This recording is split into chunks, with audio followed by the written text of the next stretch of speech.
जय सिया राम, नमस्कार, राधे राधे। आज इतना सुंदर मनोहर दृश्य हम लोग देखने निकले हैं। बड़ा अच्छा लग रहा है ये सब वादियों को देख करके, बड़ा सुंदर लग रहा है कि आज ये लक्ष्मण पथ बन रहा है अयोध्या में।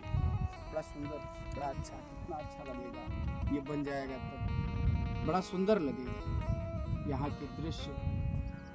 तभी तो कहा जाता है ना, मंगल भवन अमंगल हारी, द्रवहु सुदशरथ अजर बिहारी।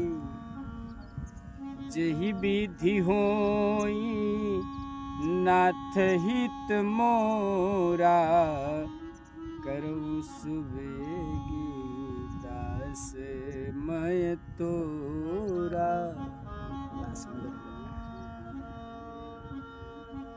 सीताराम, जय सिया राम।